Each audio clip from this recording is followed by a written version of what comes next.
Frigid start this morning and cold temps again tonight, but have a look at a warm up in that full forecast soon.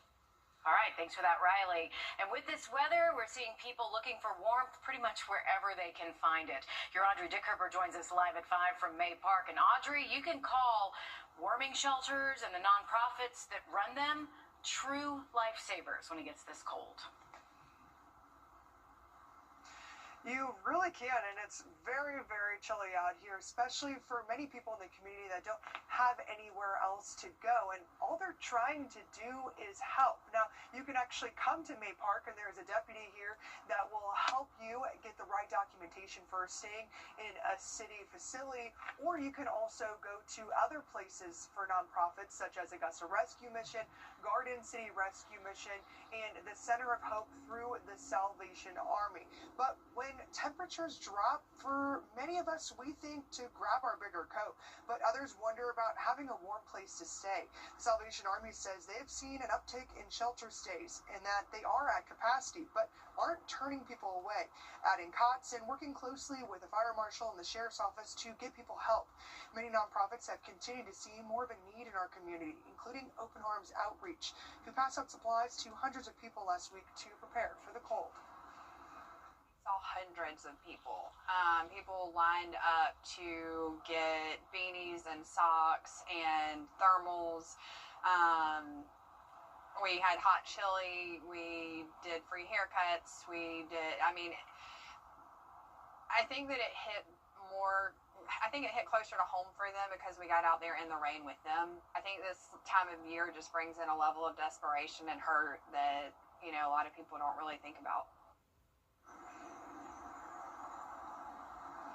And coming up all new on News 12 at 6 o'clock, we'll hear from someone who says people are actually coming into her place of work to get out of the cold and warm up, and how she plans on helping too. And we are sorry to see you stuck out in the cold for this, Audrey. We've also got some information on warming centers on our website and our WRDW app. To Savannah, Georgia now, where the FBI is offering a reward. Thanks for that, Riley. And because of the cold weather, your Audrey Dickerber is joining us live now from May Park. Audrey, it's times like these where our local warming shelters can literally save lives. That's right, Zaina. And last night, a lot of the emergency overnight shelters actually opened up because of the cold. That includes May Park, where I'm outside of right now, but that also includes Augusta Rescue Mission, Garden City Rescue Mission, and the Salvation Army Center of Hope. But while they help with immediate needs right now, there was also other organizations and nonprofits that were actually passing out beanies and different ways to stay warm last week to hundreds of people. Everyone just coming together to do what they can to help.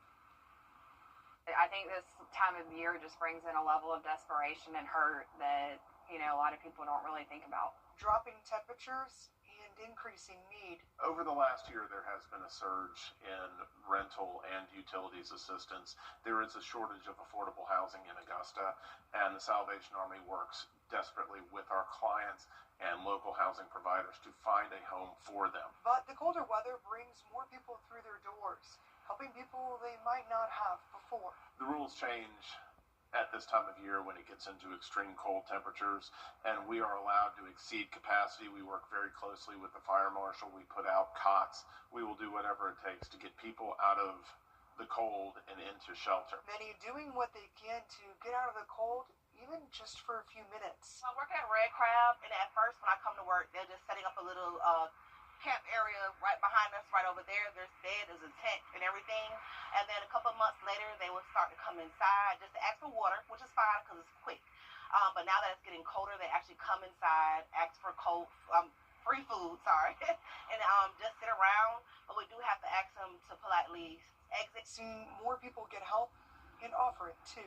So living on this side of the area, as I stated, I'm experiencing more and I see how bad it is, and I do feel bad. So I don't mind doing anything else I can help. And the director of EMA for the city actually got back to me saying that nobody actually utilized the May Park overnight facility, but that wasn't necessarily the case for our other organizations and nonprofits such as the Salvation Army and Augusta City Rescue Mission. So if you want more information on the daytime centers or the overnight shelters as well for warming centers, we have that on our website. And we are thankful for resources like those in our areas, because with these really cold temperatures, Audrey, no one should be outside. Thank you for that information. A former Richmond County deputy is speaking out after he spent months behind bars accused